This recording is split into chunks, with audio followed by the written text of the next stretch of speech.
नए साल की शुरुआत से पहले ही देश भर में जिस योजना को लेकर सबसे ज्यादा चर्चा है वह है प्रधानमंत्री आवास योजना, क्योंकि सरकार ने इस बार सिर्फ घोषणा नहीं की है बल्कि पहली किस्त भेजने की प्रक्रिया को जमीन पर लागू भी कर दिया है। यही वजह है कि पहले हफ्ते में ही लाखों लोगों के बैंक खातों में सीधे पैसा ट्रांसफर होने वाला है और जिनका रिकॉर्ड पूरा और सही है उन्हीं के खाते में यह राशि पहुंचेगी। सरकार ने बिल्कुल साफ शब्दों में कह दिया है कि इसमें कोई डील नहीं होगी, कोई सिफारिश नहीं चलेगी और कोई पंचायत स्तर की मर्जी नहीं होगी। सिस्टम वही नाम आगे बढ़ाएगा जो डिजिटल जांच में पूरी तरह फिट बैठेगा। इसलिए अगर आपने यह सोच लिया कि बाद में देख लेंगे या अभी समय है, तो हो सकता है सिस्टम आपको अपने आप पीछे छोड़ दे और आप सिर्फ इंतजार करते रह जाएं। प्रधानमंत्री नरेंद्र मोदी का संदेश इस योजना को लेकर बिल्कुल स्पष्ट है कि साल 2026 से पहले हर पात्र गरीब परिवार के सिर पर पक्का छत होना चाहिए। लेकिन यहाँ एक शब्द बहुत अहम है, पात्र। पात्र वही माना जाएगा जिसका आधार, बैंक खाता,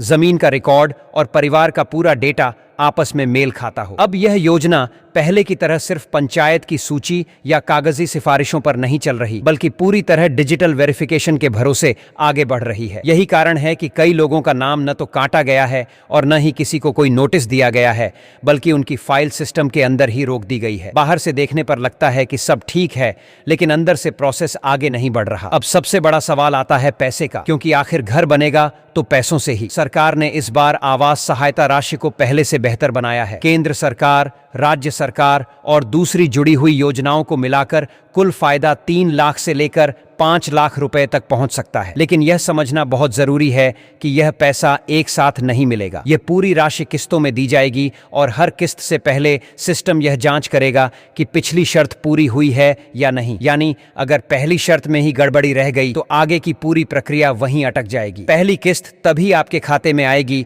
जब आपका बैंक खाता आधार से सही तरीके से जुड़ा होगा और वह NPCI मैपर पर डिफॉल्ट अकाउंट के रूप में सेट होगा। यहाँ एक बहुत बड़ी गलतफहमी लोगों में है कि सिर्फ आधार लिंक होना काफी है, जबकि हकीकत यह है कि बैंक जाकर यह चेक कराना जरूरी होता है कि आपका खाता DBT यानी डायरेक्ट बेनिफिट ट्रांसफर के लिए एक्टिव है या नहीं। खास तौर पर जनधन खातों में यह समस्या ज्यादा देखने को मिलती है, क्योंकि कई खातों में KYC अधूरी होती है या ट्रांजैक्शन लिमिट लगी होती है। ऐसी स्थिति में जब सरकार पैसा भेजती है तो वह खाते में आने की बजाय वापस चला जाता है और एक बार पैसा रिवर्ट हो गया तो उसे दोबारा आने में कई महीने लग सकते हैं। यही वजह है कि यह जानकारी सिर्फ सुनने के लिए नहीं बल्कि तुरंत अमल में लाने के लिए है, क्योंकि प्रधानमंत्री आवास योजना में अब इंतजार करने वालों के लिए कोई जगह नहीं बची है। सिस्टम तेज है, नियम सख्त हैं और मौका सिर्फ उन्हीं को मिलेगा जिन्होंने समय रहते अपना रिकॉर्ड दुरुस्त कर लिया है। अब अगर नाम लिस्ट में जुड़ने की बात करें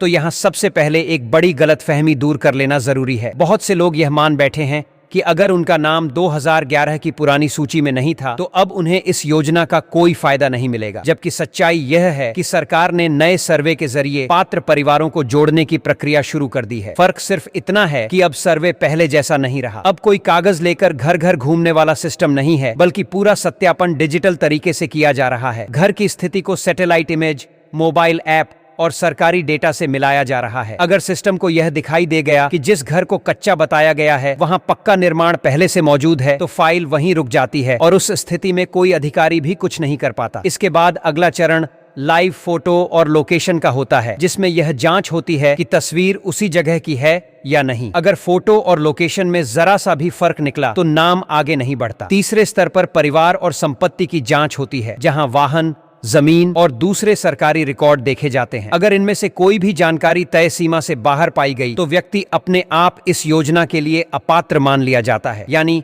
अब यह तय करने का काम इंसान नहीं बल्कि सिस्टम कर रहा है और यही वजह है कि कई लोग बिना किसी नोटिस के बाहर हो जाते हैं। अगर किसी कारण से आपका नाम आगे नहीं बढ़ पाया है तो घबराने की जरूरत नहीं है, लेकिन चुप बैठ जाना इस पूरी प्रक्रिया में सबसे बड़ी गलती साबित हो सकती है। सरकार ने शिकायत और आपत्ति दर्ज कराने का रास्ता खुला रखा है। तय समय के भीतर अगर सही दस्तावेजों के साथ शिकायत की जाती है तो दोबारा जांच की जाती है और कई मामलों में नाम फिर से जोड़ा भी गया है। लेकिन यह मौका उन्हीं को मिलता है जो समय रहते कदम उठाते हैं। अब 2026 को लेकर बस इतना समझ लीजिए कि सरकार अगले साल नए मामलों से ज्यादा उन मामलों को पूरा करने पर ध्यान देने वाली है जो पहले से अप्रूव हो चुके हैं, यानी जिनका रिकॉर्ड अभी सही है वही आगे पूरा लाभ ले पाएंगे। जो लोग अभी लापरवाही करेंगे उन्हें बाद में दूसरा मौका मिलना मुश्किल हो सकता है। इसलिए आज ही अपने आधार, बैंक खाते और मोबाइल नंबर की जानकारी सही कराइए। एनपीसीआई मैपिंग चेक कराइए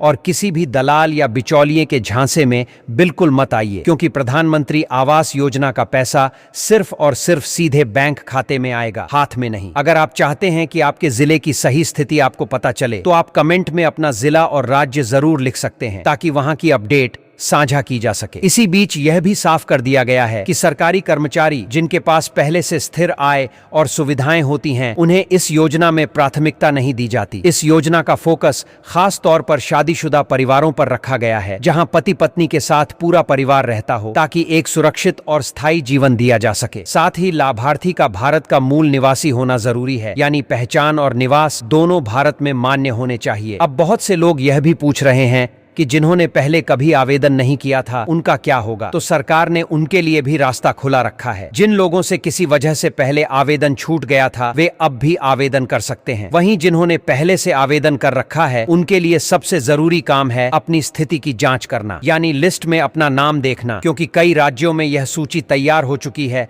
और सार्वजनिक भी की जा रही है। अगर आपका नाम लिस्ट में है तो अगला और सबसे अहम कदम बैंक से जुड़ा हुआ है, और यही वह जगह है जहां सबसे ज्यादा लोग गलती कर देते हैं। सरकार ने साफ चेतावनी दी है कि जिन लाभार्थियों के बैंक खाते में ई-केवाईसी, आधार लिंक, एनपीसीआई मैपिंग और डीबीटी से जुड़ी प्रक्रिया पूरी नहीं होगी, उनका पैसा अटक सकता है। यानी बैंक में जरा सी भी कमी रही तो राशि खाते में नहीं पहुंचेगी। लेकिन जिन लोगों के खाते पूरी तरह सही हैं, उनके लिए राहत की खबर यह है कि पैसा सीधे खाते में भेजने की तैयारी पूरी कर ली गई है। केंद्र सरकार ने इसके लिए बड़ा बजट जारी कर दिया है और संबंधित विभागों को निर्देश दे दिए गए हैं कि नए साल से पहले पहले चरण की राशि ट्रांसफर करने की प्रक्रिया शुरू की जाए। इसका साफ मतलब है कि जिन लोगों का नाम फाइनल लिस्ट में शामिल है उन्हें बहुत ज्यादा इंतजार नहीं करना पड़ेगा। खास बात यह भी है कि इस योजना के तहत शहरों और कस्बों के लिए अलग सूची बनाई जा रही है, ताकि शहरी गरीब परिवारों को भी इसका लाभ मिल सके। यानी यह योजना